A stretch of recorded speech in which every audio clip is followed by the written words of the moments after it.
పెద్దపల్లి జిల్లా రామగుండం నియోజకవర్గం గోదావరిఖని పట్టణ కాంగ్రెస్ ఆధ్వర్యంలో రాజీవ్ రహదారిపై రాస్తా రోకో మరియు కేంద్ర ప్రభుత్వం దిష్టిబొమ్మను దహనం చేశారు. ఏఐసీసీ అగ్రనేత పార్లమెంట్ ప్రధాన ప్రతిపక్ష నేత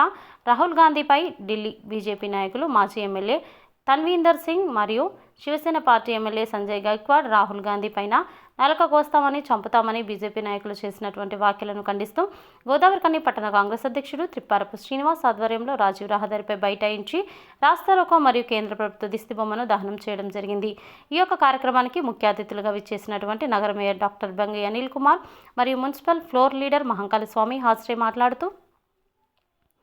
ఈ కార్యక్రమంలో Kalvalingaswamy, Ravikumar, Patipalli Ellaiah, Marelli Rajireddy, Deeti Balaraju, Bommaka Rajesh, Peddali Prakash, TPCC legal cell convener Varalakshmi, Koppula Shankar, Nayani Odalu, Gatla Ramesh, Dasari Sambamurthy, Yakub, Dasari. కేంద్ర ప్రభుత్వంలో ఉన్న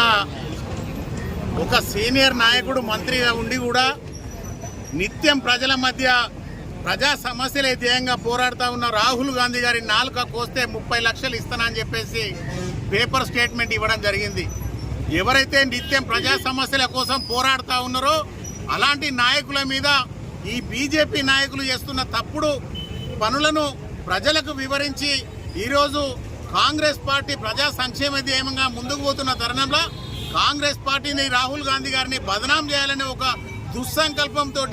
ఈరోజు కేంద్రంలో ఉన్న బీజేపీ నాయకులు మాట్లాడుతున్న అవాకులు చెవాకులు ఏదైతే ఉన్నాయో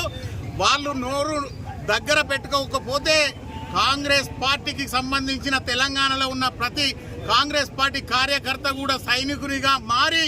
ఈ బీజేపీ నాయకుల కార్యకర్తల నాలుకలు కోసడం కాదు బిడ్డ ఇళ్ల నుంచి ఎవరిని కూడా వెళ్ళనీయకుండా ఒక్కొక్కరి సంగతి చూస్తామని చెప్పేసి సందర్భంగా హెచ్చరిస్తా ఉన్నాం. విజయ్ బాలరాజ్ కుమార్ తదితరులు అధిక సంఖ్యలో కాంగ్రెస్ నాయకులు పాల్గొన్నారు.